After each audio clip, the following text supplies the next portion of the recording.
Hey, he's on the vine.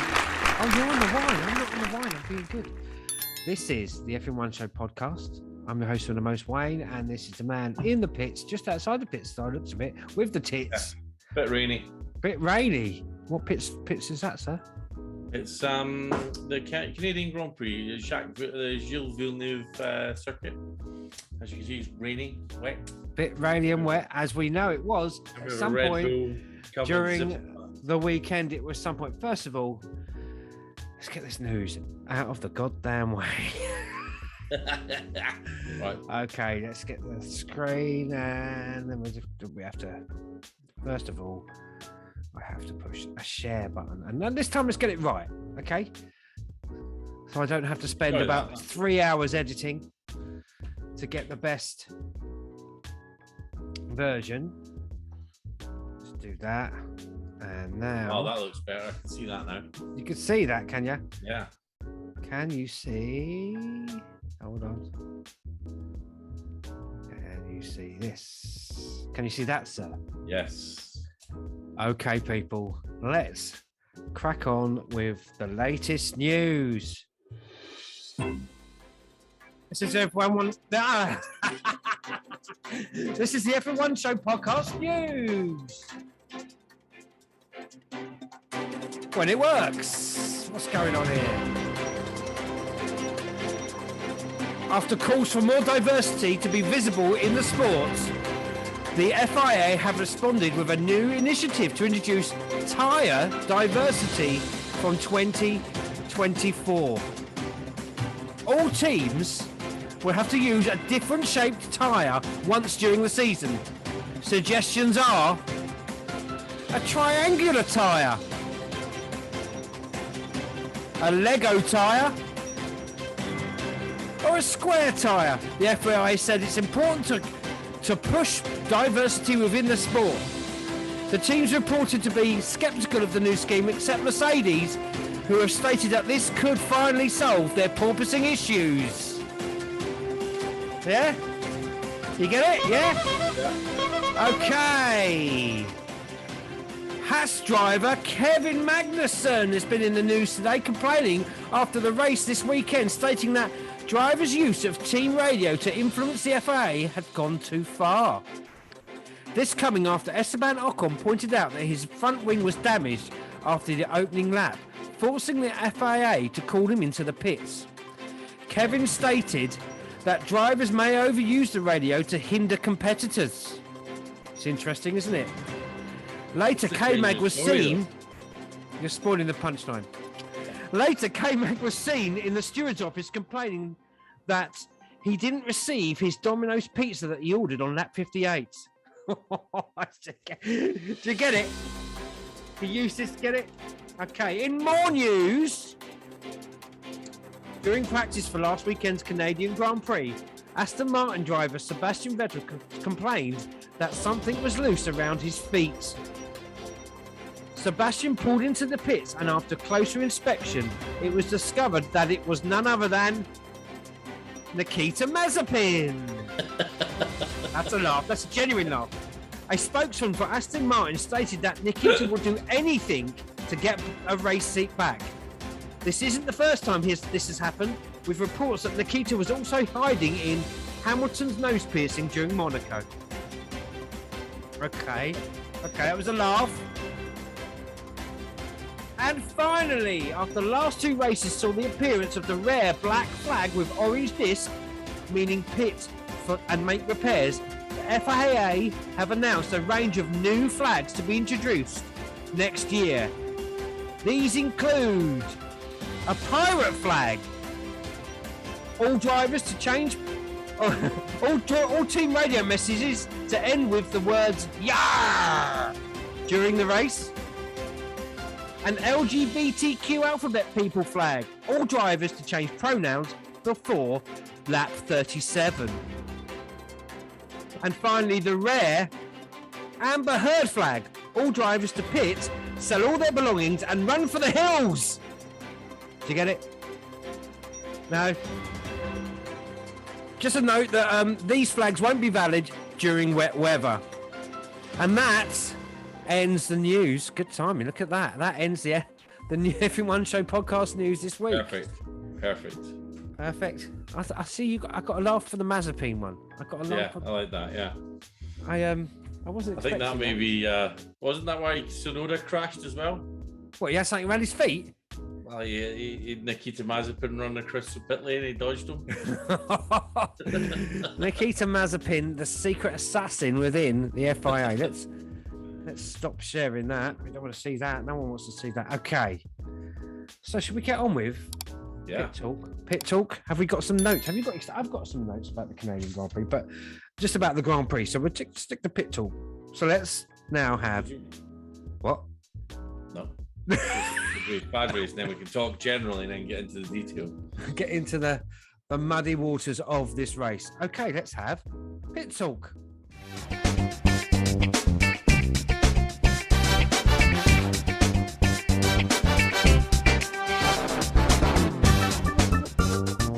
Pit talk.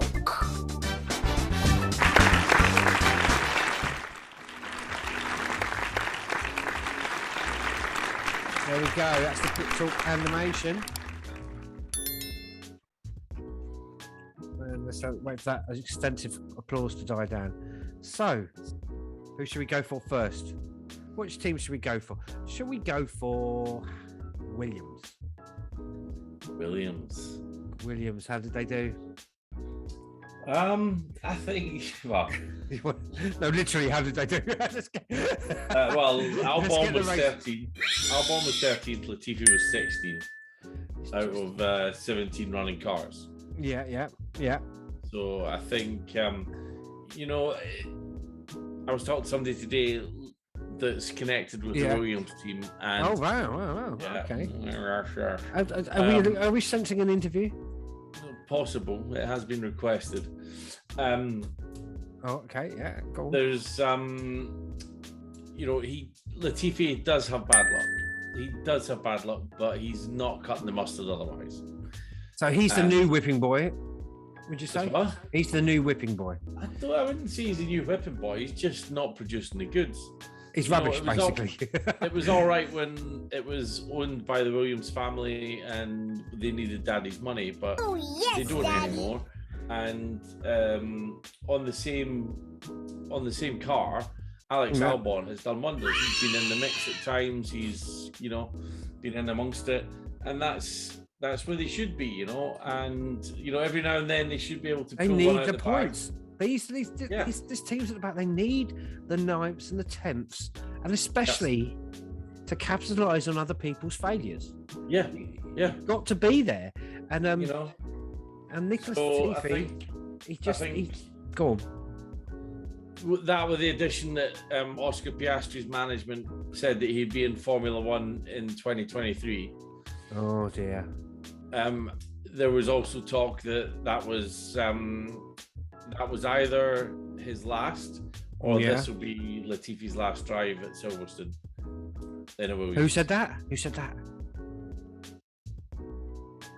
Oh, it was on the interweb. It must be true. It must be true. Not an inside source. We've only got 45 subscribers. No. The chances of getting an inside source. No, and that's the 45 loyal subscribers, people. Thank you so much. Please like and subscribe. Yeah, so you don't think he's... Are we making a bet? Who did you say that we weren't going to see in Belgium? I don't think we'll see Latifi. I don't think we will see... it was Mick Schumacher was the other one. Oh, see, I must admit. So let's go. So we've done our Williams segment. Let's go to Haas. Great qualifying, terrible luck. Yeah. Terrible luck.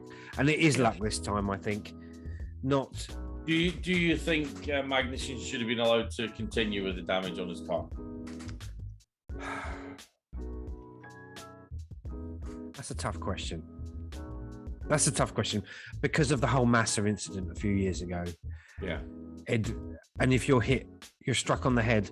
And I mean, the Massa incident, it was a tiny little bolt, but the speed it was going was just phenomenal. But you look at Romain Grosjean got hit by a pebble the other year and broke his finger. And something that hasn't been covered much on the news channels that I've seen, certainly. But you're hearing it here. Is the fact that there was a groundhog problem at the Canadian Grand Prix, right? Yeah. Where they've got wild animals on the track, the woodchuck, and as Ernie pointed out, they can be quite dangerous. Yeah. You know, so it's dangerous enough if you hit that with a fully solid car in good condition. If you hit that with a Fiat Punto, it's dangerous enough. If you're going to hit it with a Formula One car, and if you hit a bit of a woodchuck with a flappy bit that's not attached, I miss Ernie correctly, then that could be messy, you know. So I think it was unfortunate for Kevin.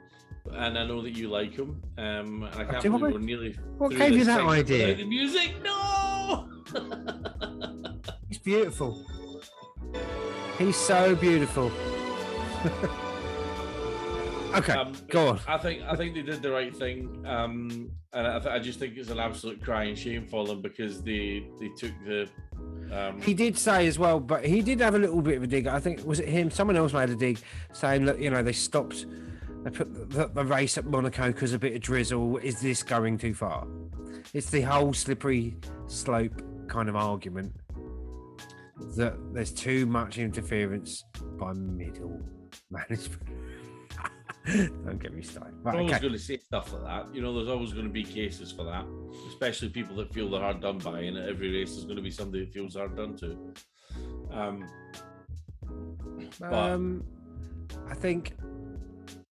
I don't like this tittle-tattling over the radio. No. I'm not comfortable with that. I think, and Ocon made a joke about it at the end to Kevin Magnussen.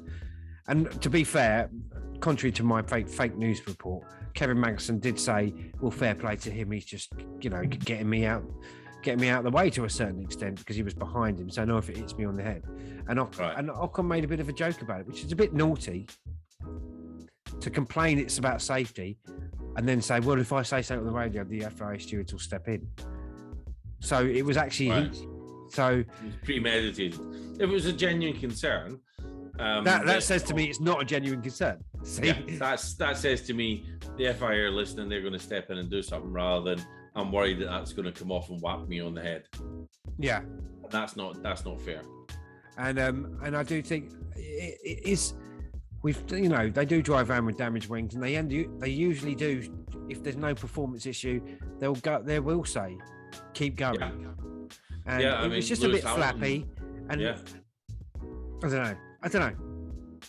I'm on the fence with this one because I understand the safety implications, but I think the FIA did what was within the rule book. You know, you can look at it afterwards and say, oh, it's still attached by XYZ, or you could go the other way and say that K-Mag couldn't have seen it from inside the cockpit because of the view out of the cockpit. And there might not have been any deterioration in performance that they could measure, but it might have been hanging on by a thread, you know. So that killed his race. Yeah. And Mr. Schumacher, his engine. Was that another Ferrari issue? Was that a power unit failure? I don't know what it was actually. Obviously we should know because this is meant to be something but it was the first time he was unlucky. Whereas previously he's maybe gone off through driver error or... Yeah, I mean, he did perform pretty well before that. I mean, he qualified 6th, wasn't he? That's his highest good performance. Yeah, which is and great. The Haas team had a great qualifying anyway. Yeah, they did. They had a fantastic qualifying, and they were on for. But then that's part of the. Were their noses bleeding? Were they maybe not paying as much attention because they were all caught up in it? And that's that part of that winning mentality and that winning ethos. Is it? Yeah, and it was a shame for K-Mag. Shame for K-Mag because he was. He was attacking Hamilton at the time when he knocked his wheel, and that's third. Was that third at the time? I think it was third. It was a power unit issue, apparently. Oh, it's not a Ferrari power unit issue, is it? It is a Ferrari power unit. Let's go to McLaren. What do you reckon? Dreadful race. Dreadful. Yeah, absolutely dreadful race terrible again. race. And I read a comment that Lando Norris said any good performances should be assumed to be the blip rather than the norm. So this is their true pace, and this is their true performance level. Everything else has just been a bonus. And really, do you think Daniel Ricciardo again, after his partially successful race last time out, is still struggling? I don't know. We'll have to look at the times compared. But obviously, Lando Norris took was it a power unit penalty? Is that why he was back down there? Yeah, I think so. Thanks for that. And so, but again, Ricciardo I don't know. They were to get behind. I mean, Lance Stroll, people like that. He's. And even when you look at the fastest lap times done, right? Yeah. Norris was behind Stroll. Stroll was the 10th fastest lap overall. Yeah. With a 1:17.10, and he was 0.12 seconds behind him, and then no, hang on. Lance Stroll was 17.42 and Norris was 17.49, so he wasn't that far behind Stroll. Yeah. And then Danny Rick was 1:17.93, so he was half a second behind Lando. Yeah, new power unit. On his fastest lap. Oh, his fastest lap. Still a new power unit for Lando. So I don't know how old Danny Rick's power unit was. What about Aston Martin? Another really sort of middling to rubbish day in the office for Seb. Yeah, and they all said they had a good race, you know. I mean, Lance got into the point. I don't know, Seb didn't sound like he was that chuffed with it at the end of the race over radio. Yeah. That's putting it mildly. Yeah. Yeah. But, yeah, because they had a good rate. They had a good showing last time. 10th and 12th isn't, shockingly bad for them. That's middle of the road. I think the two Alphas and the two Alpines, they had good races. They were the top of the midfield for a change, which is unusual to see. Gasly 14th. I think AlphaTauri had a shocking weekend.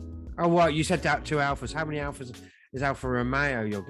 Yeah, Alfa Romeo had a good weekend. Oh, yeah, they did, yeah. AlphaTauri 7th and 8th, yeah. Alonso back in 9th at the end there. That's a bit disappointing after that cracking. Yeah, but he got a 5-second penalty for weaving in the straight and blocking Valtteri, I think. So he was 7th, and then he get bumped down to 9th with a penalty. Oh, that was announced today, wasn't it? Yeah, that was retrospective. It was after the race. Yeah. Ocon as well. Yeah. Yeah, those Alpines. He made his car wide. Another one. Again. Yeah. No one can overtake these cars. And there was a real issue. Do you think it's just the Alpines though? Well, it seems to be. Even at the start, off pops Verstappen, and Alonso started. You could see he started immediately within the first half of lap. Everyone started backing up behind Alonso. Yeah. With Carlos Sainz trying to get past. There's something about overtaking at the moment with the past two races that. Anyway, we'll get onto that. They said that these cars are good for overtaking. This is a good track for overtaking, apparently. This is the first time I'd heard anyone say that this is a good track for overtaking, because they always say, there's limited overtaking possibilities here. But they said there was good overtaking at this track. And there was quite a lot of overtaking. It was an entertaining race to watch.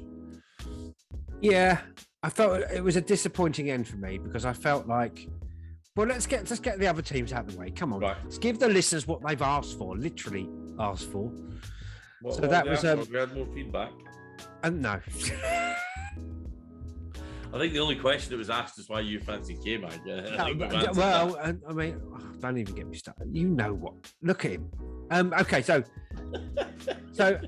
we've done Alfa Romeo, we've done AlphaTauri. Really terrible race for AlphaTauri. What happened to Gasly right at the back? Was he? What happened to the other one? Sonoda out of the He race. hit a bump. He hit a bump on the way out of the pit lane exit, Right. and in his defence, in the cool down room, they were talking about that very bump. Before they were trying to, they've been trying to sort of censor that room, haven't they? Yeah. Did you notice that? The race before, the drivers were told not to swear. I noticed someone came in and said, "No bad language, guys, no bad language." To which Verstappen was just going, and then and now they've got a 5-second delay on it, and there's just lots of cutouts of the audio, and I don't like that because I like hearing that chit chat about the race between the drivers, and it's great, and it was great because Hamilton was there as well. And I just wanted to hear what friendly, isn't it? You can see the rivalry. But the discussions about parts of the track, the way they talk about parts of the track, what tyre were you on? I felt like this, and there was a bit with Verstappen was talking to Carlos about him trying to overtake at the end, and saying like, "What were you doing?" They were chatting about it. So what? We're going to hear a swear word. Beep it out, for crying out loud. Yeah, but they were mentioning that. Even I can beep the swear words out on this. That's can you? Yeah, I'll beep them out. Oh, thanks. Well, you hear them. I see most of them. Right, and then we're on to the top 3 teams. So here we Mercedes, go. Ferrari, Red Bull. Let's start with Red Bull. Tragedy for Al Perez. That's it now. Number 2, rubber stamped. He's had his chance, I reckon. You think? I don't know. I say I don't know, but I think it's a bit right. Verstappen's 2 races ahead of him at least, isn't he? He's rubber stamp number 2 for me. That's it now. That engine failure, or whatever. What was it? Transmission? Hydraulics failure or something, wasn't it? It was hydraulics. He couldn't select the. Yeah, that's it now for him. And the fact that everyone was moaning that he had to walk back from. I think it was during qualifying he had a problem as well, didn't he? He had to walk back and everyone was moaning about it. Yeah, he crashed the car. Carlos, right, so Verstappen, he's going to be there to pick up the pieces every time. Yeah. And this is where, a bit like our friend George Russell, just being there and not falling off the road is going to win him the championship. Yeah. But so go back to Perez being the second driver. Do you think there is a difference in priority for engine parts and technical support because he's a second driver? Do you think that's why he had the DNF? Do you think he's going to have the DNFs going forward because they prioritize the number 1 car? They've always done that. I know they've always done it, but they'll say that, but you're never going to find out. They'll say they won't, but you know that someone sits there and goes, "Oh, that one's." That's a question for a team member if we ever get to talk to one, Yeah, and they won't answer it either. So, well, we can ask retrospectively, obviously. Because if you look at pairings, how that's happened before, where they've taken a wing off of someone. What team was that happened? Was it Ricciardo and Verstappen? They've done that before. A front wing. They were testing a new front wing and they took it off Ricciardo, stuck it on Verstappen's and stuff like that. Right. Well, that's a good segue into Mercedes. And the interesting revelation that for the first half of the season, Lewis has been trialing all the new parts.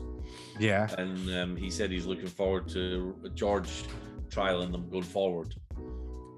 So as if to say, it's your turn now, buddy. Or that's why he's been better than me so far.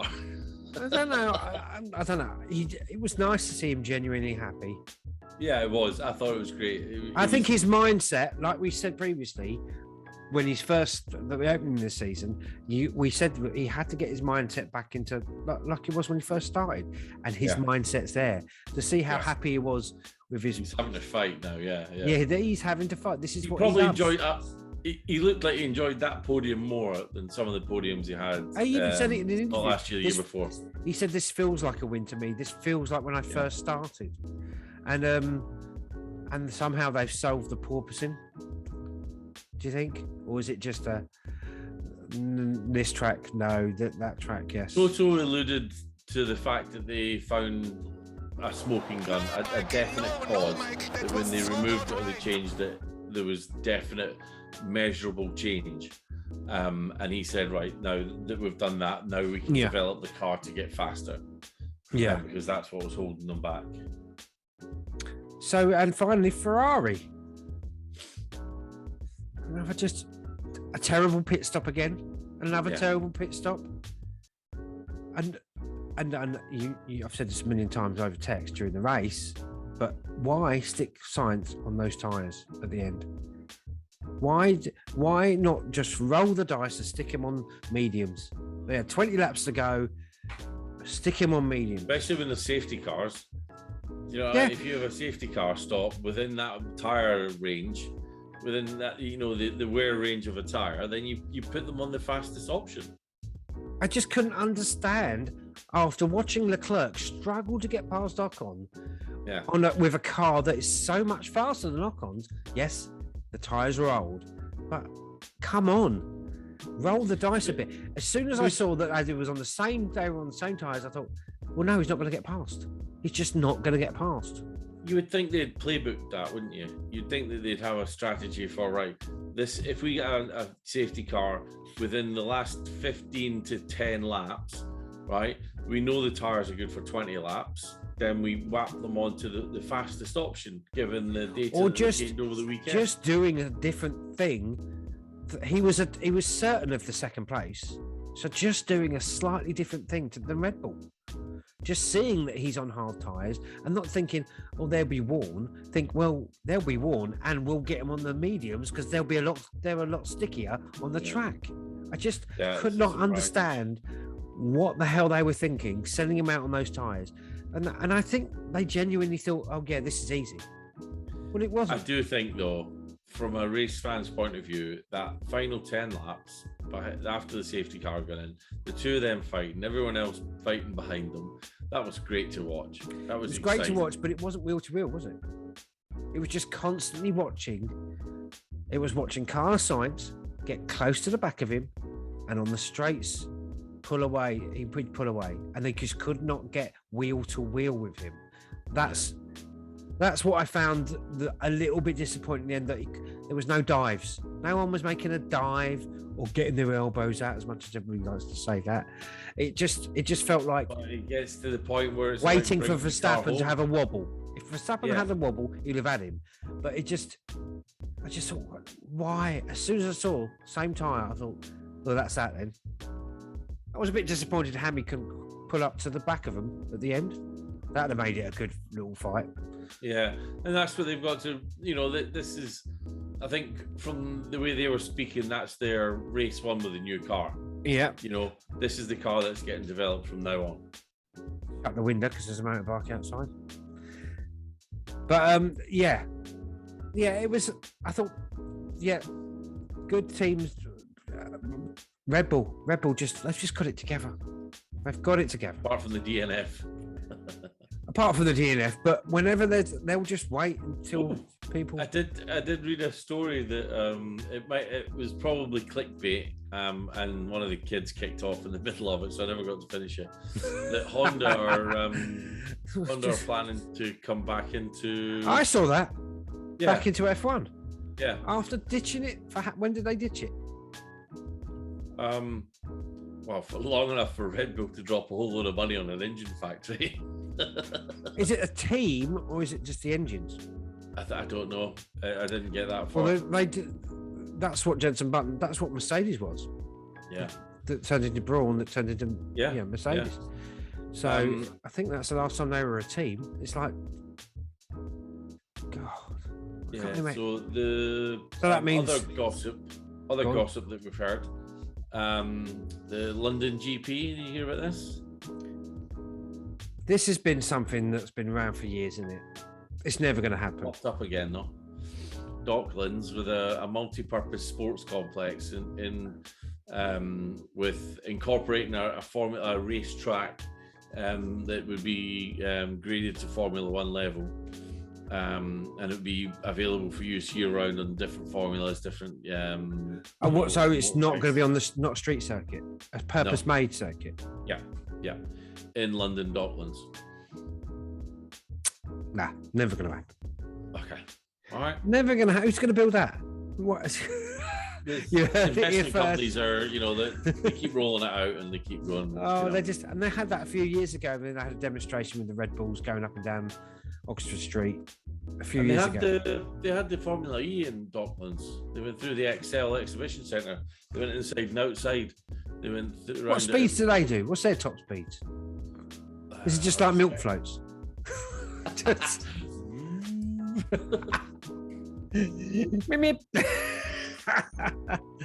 What's the top speed of a Formula E? I know it's terrible. I know that the technology's got advanced way past, 200 miles an hour Formula E Gen 3. Yeah. Give it to me in old money, not new money. An hour. What? What's that? How fast? 322 kilometers an hour, 200 mile an hour. 200 mile an hour? That's quite close to it. What's the Formula 1 car's top speed? Burning all that lovely fossil fuel. 300 miles an hour, I think it is the top speed recorded. It was Valtteri 300 in Baku. Yeah. No. In a Williams, actually. Oh, I'm sorry, not 300 miles an hour. Kilometers, not 300 miles an hour. Let me Google that. Oh no, it was 372 kilometers an hour, 231 miles an hour. That's not far off. That was the Mexican Grand Prix. Stick another couple of Duracell bunny batteries in the back of that, and then I might just, don't make the noise though, and the smell and that. I don't know. There's something more visceral about an engine. The thing about the Formula E is that they go from 0 to top speed a lot quicker as well, so they can accelerate quicker. So it's easier to overtake almost because you can get going quicker, if you know what I mean. I'll tell you one place where there's motor racing and there's no safety. That Isle of Mann TT. Jesus. All right, yeah. Jesus, 5 people this year. Oh, did you see what happened to Zandvoort the other day? No. Formula European Grand Prix. They were coming around one of the corners. There was a collision. It was a racing incident. Guy did a bit of a Mark Webber up on his back end, somersaulted, hit the Armico barriers and flipped over the other side. Was he all right? Yeah, he walked to the medical centre. And he was given a full clear.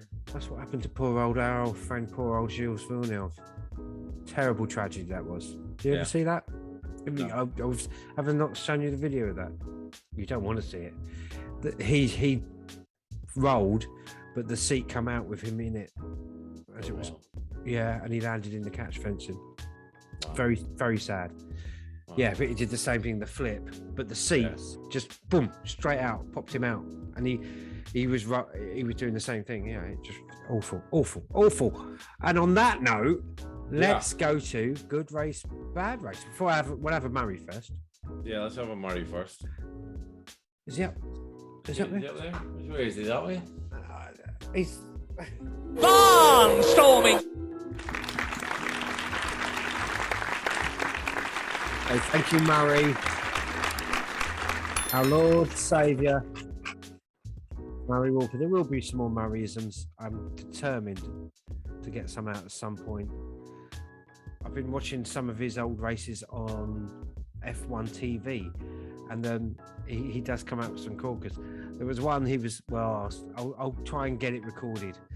He's saying these things before the Monaco Grand Prix in 1982. It's unbelievable. Well, there you go. There's a little teaser. Shall we get to good race, bad race? We can talk about the drivers properly then. We can slate them. Right. Yeah. Okay. Are you sure? You ready? Yeah. Let's go. Good race, bad race.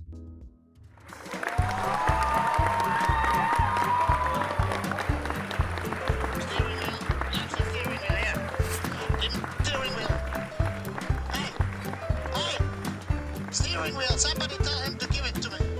Come on, move. There we go. That's good race, bad race. Lovely animation there. Okay, who had a good race? Well, you know, we're going to say Verstappen, aren't we? I know we're going to say that. But Who else had a good race? is it a good race when he just sits out front, though? It's just a good drive. It's just a good drive. Yeah. It's not a I mean, race. he had to do a bit of defending against Carlos the last 10 laps. Yeah. So I think Carlos had a better drive than him, to stay up there, to stay with him, and not stoof it, given the monkey he's got on his back. I thought it would have been nice to see Carlos get past him. Yeah. It really would. And like I said, wheel-to-wheel action. And Carlos needs that. Soon Carlos, come, I think. Do you think he's going to get one this year? A race win? Yeah. Yeah, I'd put money on it rather than against it. Oh, and how much would you put on his? But well, obviously we don't need money, Wayne, or otherwise, Yeah. Yeah, guys, please subscribe. I mean, we're up to 45 subscribers. We've got a couple of loyal listeners that we react. We react to our listeners' demands. Not demands, but requests. Yeah. So, good race at Hamilton. Do you think, again, the dare I use the word sandbagging, but do you think there's a lot of that going on with the Mercedes team? No, I genuinely think the body language of Toto, the body language of Lewis, everybody, you can see they're walking a bit taller, they're a bit more relaxed, they're back to the way they were. They're back in it, I think. Back for good, as Gary Barlow would sing. I don't know. We need to wait and see. It's not consistency unless you do it more than once. Do you know what I mean? They've only done it once so far. Yeah. Well, it's consistency when it comes to George Russell. Yeah, he's got to be good race every week, isn't he, so far? I mean, absolutely. And yeah, he's nice and safe in that seat, isn't he? He's going nowhere. If there's one driver whose seat's not going anywhere, it's Russell. And I would hazard a guess, Mr. Bottas. He's not going anywhere in that team, is he? He is the leader of the pack. As did far something as right. The changes that they've made this year, whatever they are, I don't remember seeing Alpha in the top 10. Never mind two of them. Alfa Romeo last season. That's it. That's it. It's Giovinazzi never got that high. Kimi every now and then would sneak in. Yeah. The ledge that he was. Yeah. So but that's because he was out driving the car, Whereas now Alfa Romeo as a team are doing really well. I think it's a good reflection on Zhou Guanyu. Yeah. I think he's doing well. He's shown himself as a solid F1 driver. Yeah. F1 driver. Yeah, well, compared to Latifi or Giovinazzi, or I think he's probably got more points now than Latifi did last year in the whole of the year. Yeah, I think Leclerc had a good race. Yep, I think he did. I think there was a lot of people waiting to see how he would do coming from 19th, and to get that high up and be held up for so long and have the terrible pit stop and all of that crap that was stacked against him and still end up where he did. He did all right.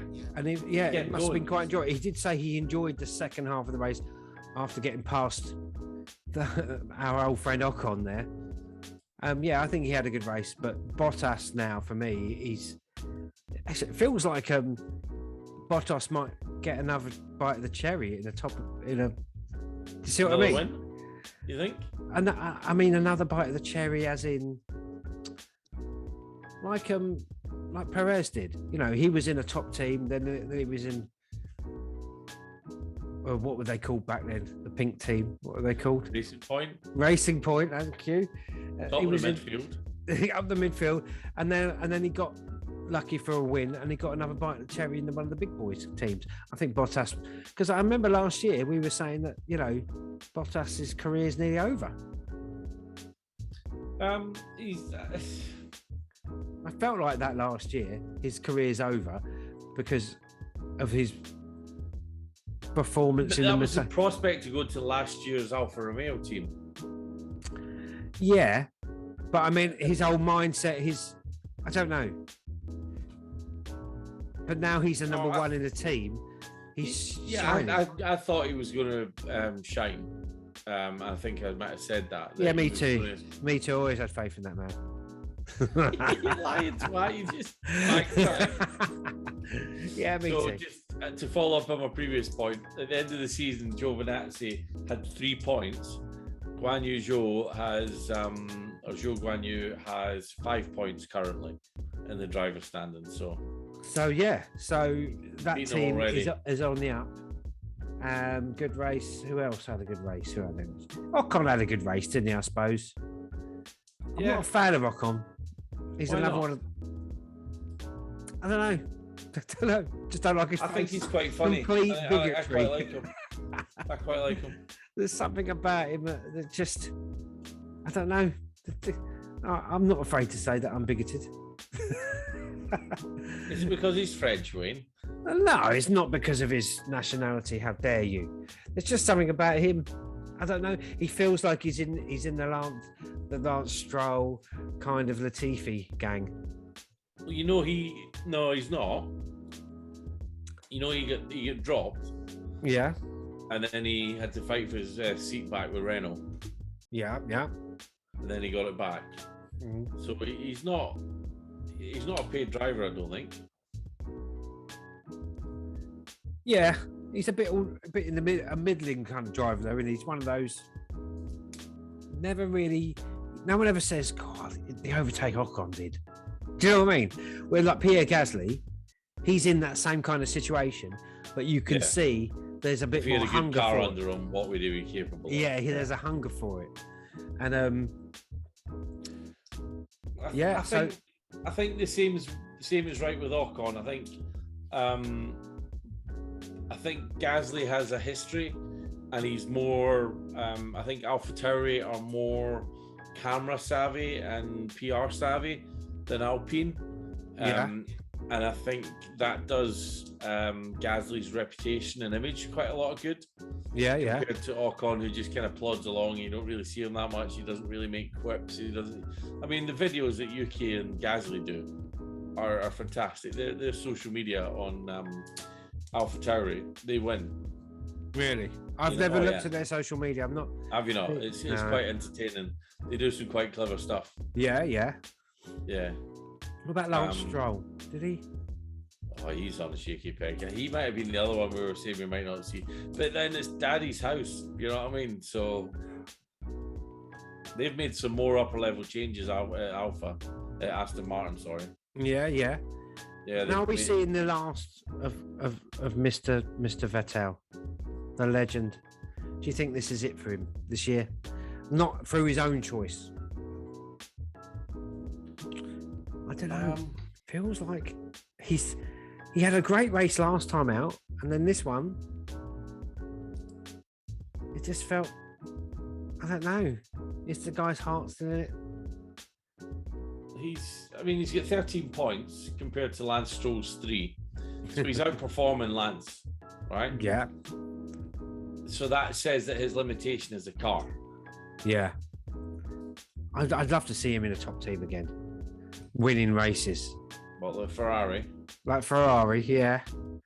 They underserved him. Ferrari have great drivers, but poorly served every time. I feel so sorry for Leclerc. At the start of the season, that's it. It's over. It's Leclerc's. Is the Ferrari name a millstone? Do you think? In what sense? Like they're under pressure to perform because they're in the red suit. I think one of the best things I've heard Christian Horner say is that we're a soft drinks provider. What do we know about racing cars? We're a soft drinks company. And that must wind up Toto something rotten. It must wind up Matteo that they're fighting against a company that are famous for making soft drinks. Over-caffeinated soft drinks. Yeah. You know what I mean? That's such a wind-up comment. Yeah, and they've got this backlog of history. Mercedes. Yeah, Red Bull have got nothing to prove in this field, and there they are rocking it. There's no Red Bull Ferrari champions from the 70s or 60s, or no Fangio who was driving a Red Bull or Coca-Cola or whatever other soft drinks available. People, and 30 years down the line when they've won how many championships and drivers' championships. There's still only going to be a drinks company. Yeah. And all that history, like that teams like McLaren have got. Yeah.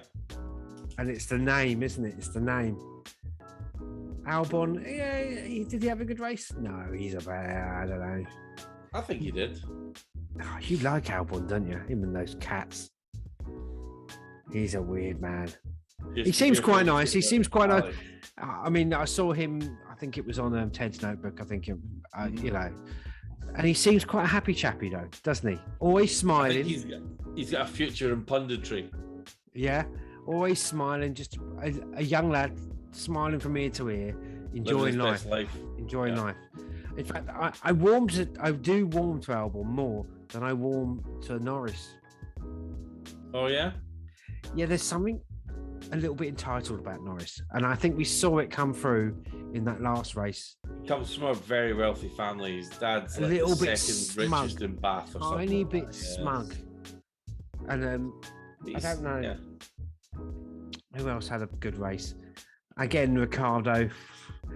Ricciardo recently announced he is definitely there till the end of 23. Yeah, and that caused some other confirmations as well. Really? That's when the Piastri thing came out. So that's after that, double points victory at Baku. It's almost like they goes, all right, for the love of God, we're going to put you out of your misery. You're going to be here till the end of 23. Yeah. Currently. Yeah, apparently, but I don't. Well, things can change. Contracts can always be. There's always escape clauses in the contracts. Yeah. You know what I mean? Yeah. And who else? Gasly, a bit unfortunate. Gasly, what happened to him? Pierre Gasly, he and it's interesting with Pierre Gasly. You see him there, train, didn't he? He what? What? You see Pierre Gasly, the DRS train. Yeah, you see Gasly there, and you think, what's happened to him? Whereas you see someone like Latifi there, you think, yeah, that's where he's always going to be. It doesn't matter what car he drives, that's where he's always going to be. Alonso, did he have a good race? Yeah. He had a great, should we say, good qualifying, bad race, good qualifying, middle of the road race, really. They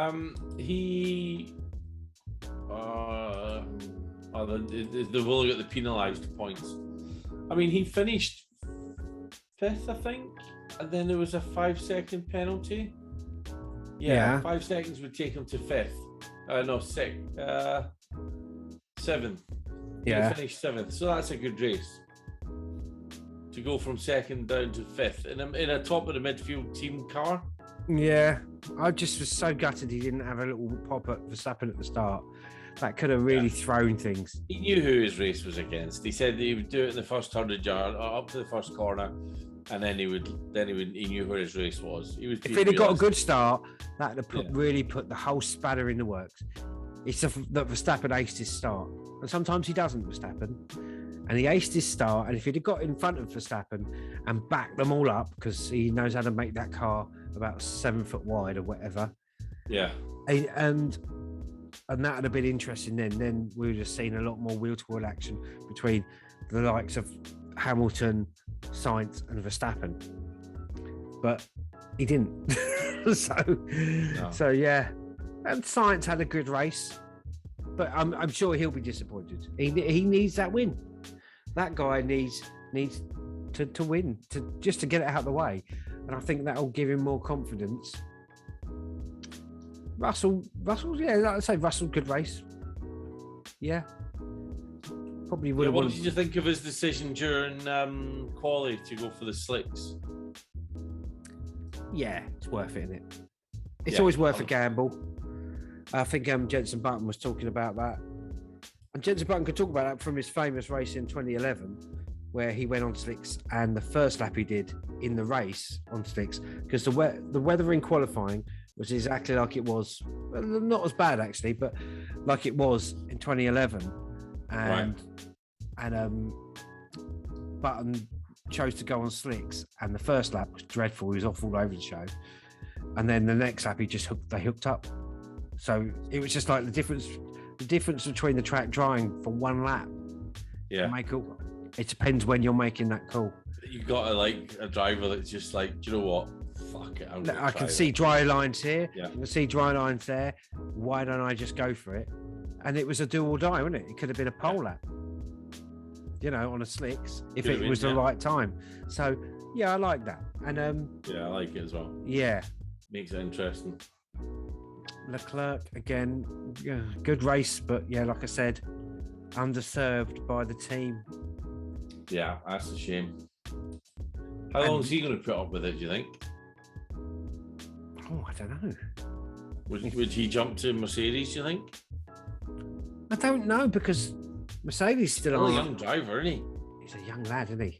And he's not making the mistakes. So like with Sainz, he's made a couple of mistakes this year. He's not making any mistakes. The only people making mistakes are the team. And there was a lot of people saying that he had the potential to be, he's going to be a world champion at some point, You do hear that a lot, though. You do hear that. Yeah. I think we had that with Danny Rick. Ocon. We've had that with before. Is Ocon the one that's actually won a race? He's won a couple, Ocon. Has he? Yeah. Oh my God. How many has he won? You can have a look up now. We're going to look at his pedigree. Danny Rick. Oh, I'm still so sad for Danny Rick. I still, the heat's off him a little bit, and he said he signed. He's had one win and 2 podiums. Where was the win?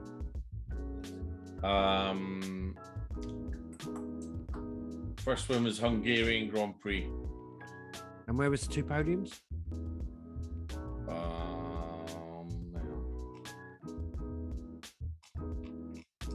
Here we go. Racing summary. Where's his podium has been? Before we rip into it. That's not the. Really got to find What are you looking for? While you're doing that, I'm going to say to the podcast listeners, no one's entered illustrious competition yet that I announced at the end of last week's podcast. I'm a bit disappointed. Obviously, I announced it right at the end of the podcast, and I know that you listeners, you kind of like the first 10 minutes. So getting to the illustrious competition is a hard slog for you, and it's a hard slog for us, to be honest, and we're the one producing the podcast. But back here in Hungary. There you go. See, there's our man with all the stats there.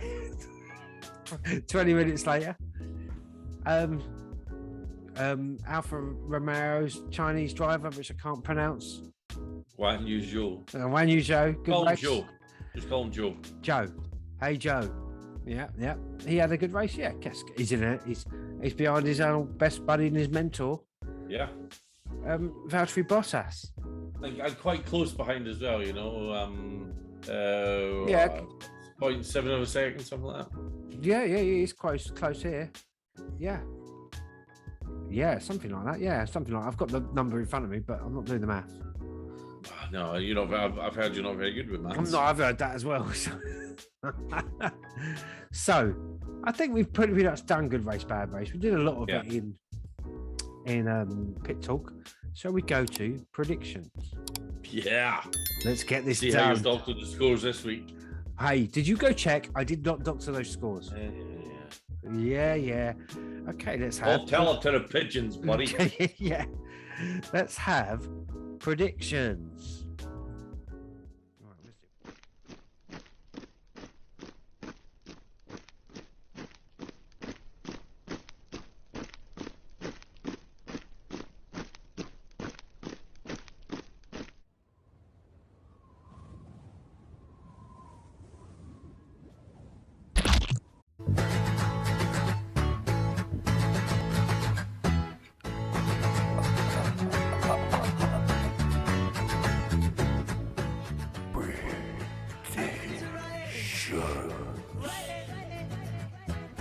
I'm ready to write it.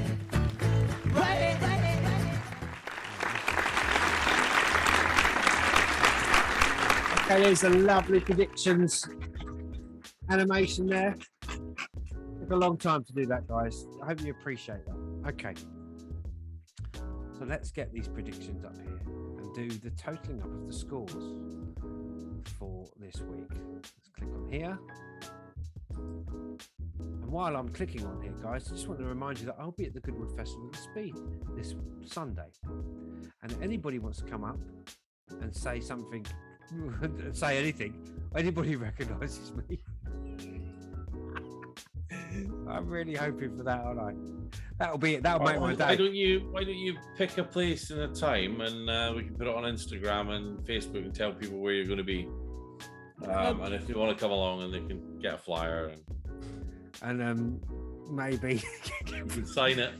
I can give out your first autograph. Yeah, give out my first autograph for the FM1 Show podcast. Let me just put that here. I'll look at those points. What was the fastest lap? Are you going to share the screen? I'm going to share this screen. Sorry. I'm just after I doctor my own fastest lap. Yeah. Yeah. So, there we go. Here we go.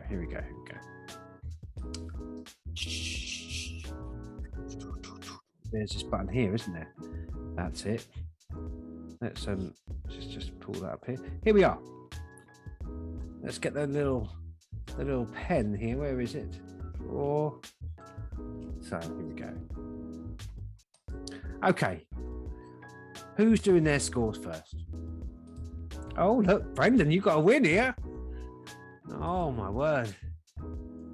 So you get 2 points for a correct place there. I'll do yours first. Oh, yeah, there we go. 2 points. There we go.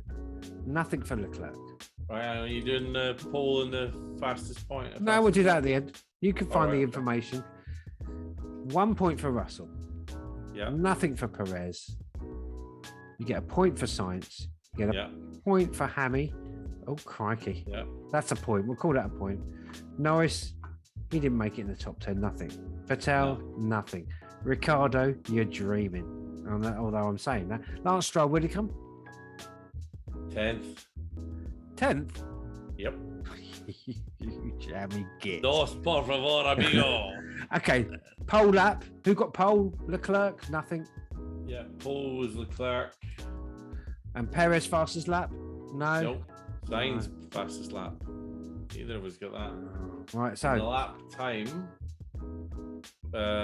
fastest lap time was 1:15. Oh, you twat again. No way. 7:49. Oh, that's my point for that. And what did you get? No points for that. Absolute twat. I'm on a good run. I'm not as good as last week. But so let's add up your points. 2, 3, 4, 5, 6, 7. You've got 7 points added to your 64, which is 71. 71. I'll cross that out there. 71. Okay, let's do mine. Nothing for Perez. Sainz, 2 points in the right place. Look at that. 1 for our old friend Verstappen. Where did Russell come? 4th, 2 points. Russell was 4th, yeah. Hamilton, 1 point because he came 3rd. Gasly, nothing. Alonso, where did he come? 9th. Where did he come at the end of the race? Was it 7th beforehand? He was 7th before, but it was no. I know. And again, we're dreaming of. You get a point for Alonso. Oh, sorry. Yeah, because he was in the top 10. I get a point. Yeah. Okay. And nothing for Danny Rick. Bottas was in the top 10, and K-Mag. What time? Where was he in the top 10? 8th, wasn't he? Bottas was 7th.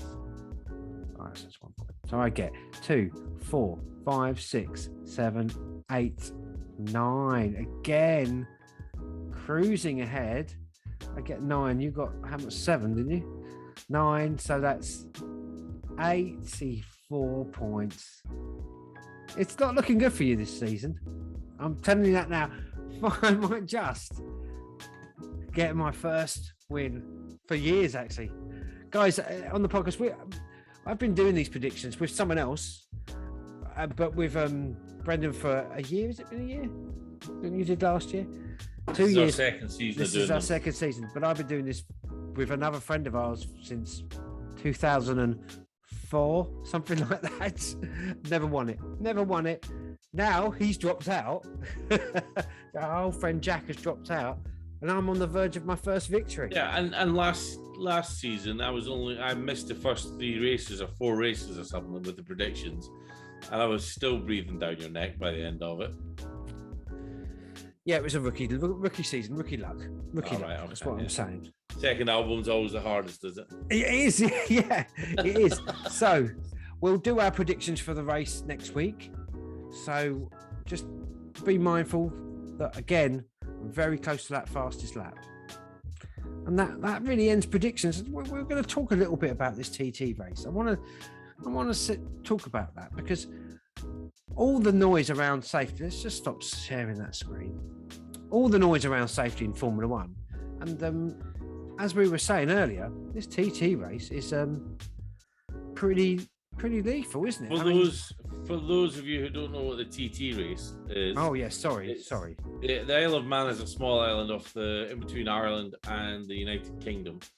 And it's not a very big island, and they basically close it and turn it into a racetrack for a couple of weeks, I think. And there's lots of different grades of races. There's it's open to the public at some points, or so they can do track days. But it's on a road circuit, and the first race was in 1907. Wow! There's been 101 meetings, and in that time there has been a staggering 101 races, right? 101 races, 256 fatalities. That's 2 per year, roughly. Over 2 per year.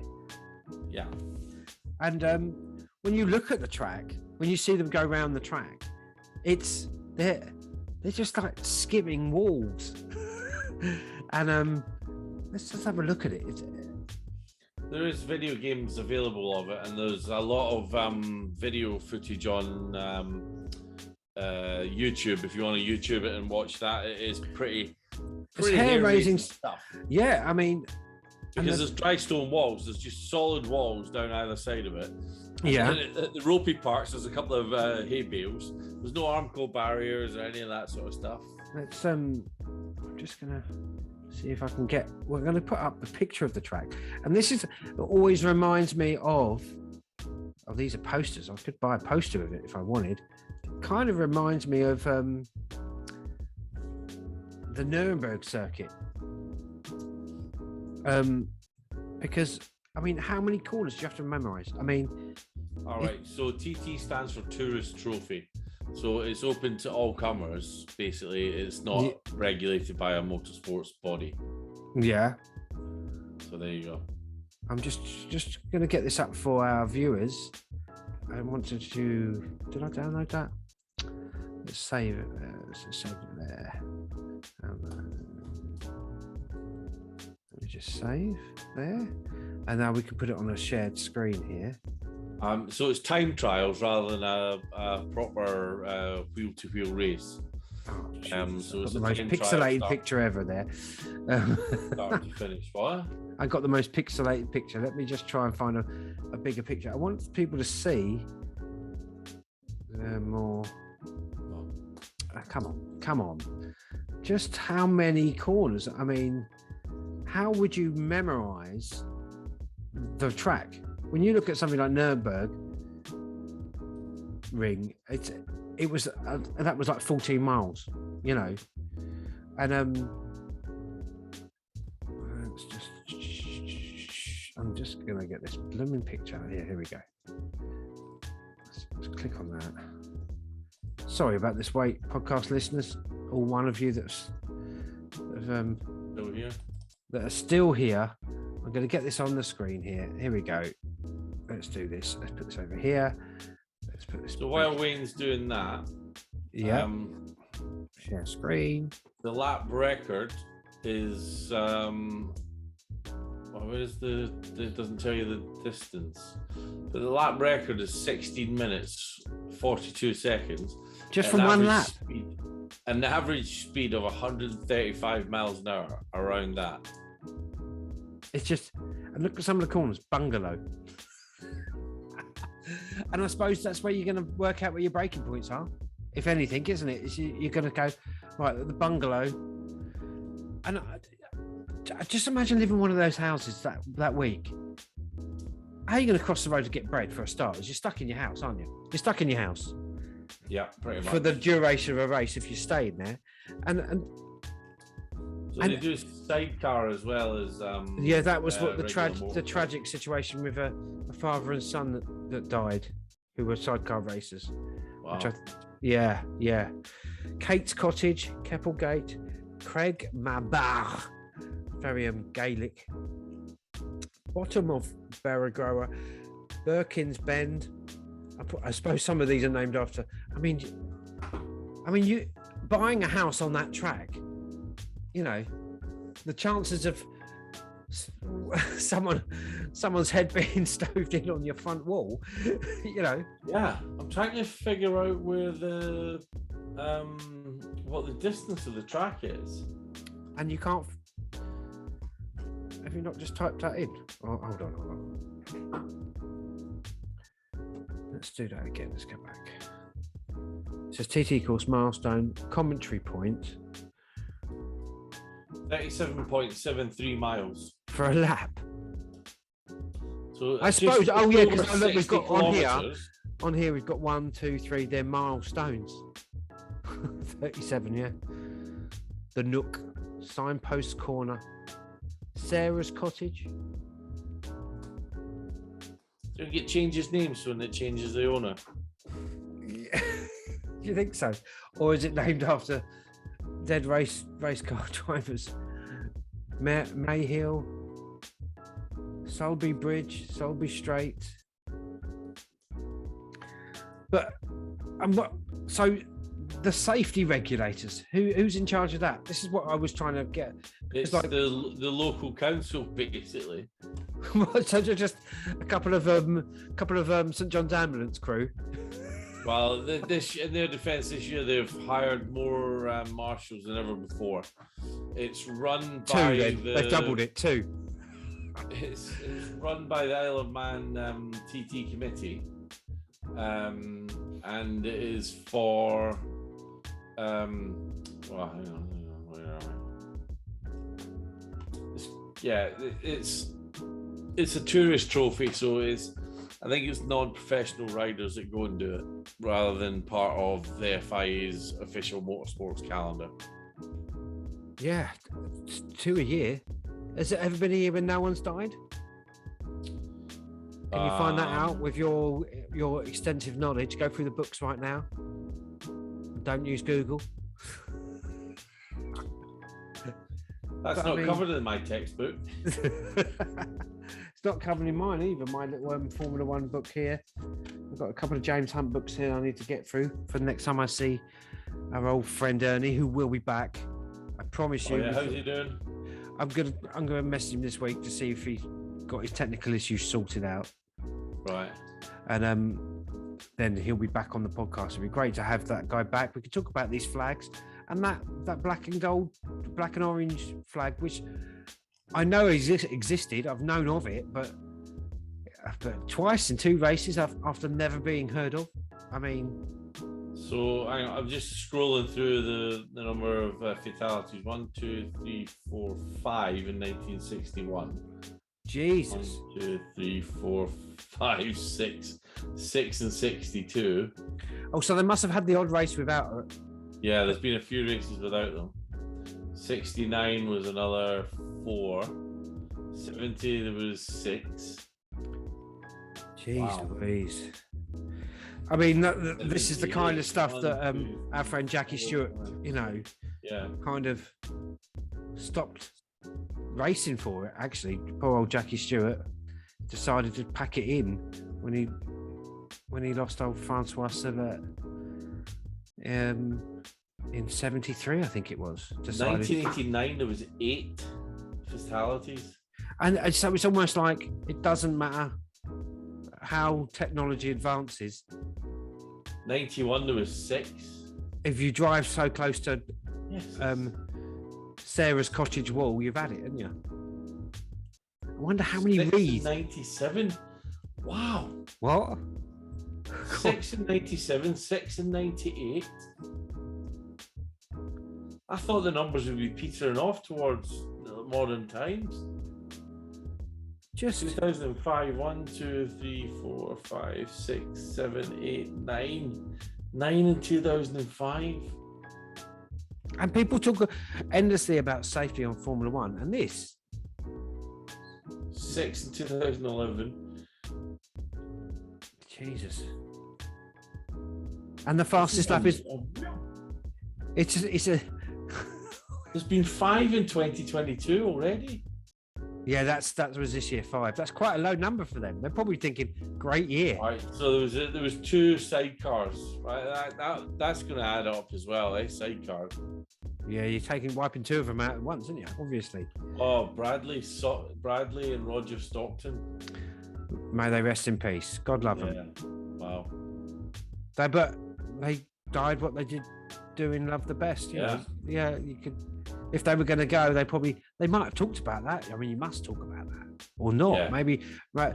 You can't go onto that course and not think about it. Jesus, that must be littered with wreaths. That route.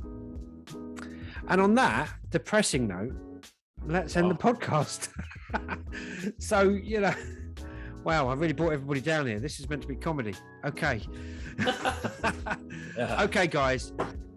I'll be at the Goodwood Festival this week. And that's the end of the podcast. We'll see you next week. See you later. Cheers, guys. Listen, big comments, enjoy.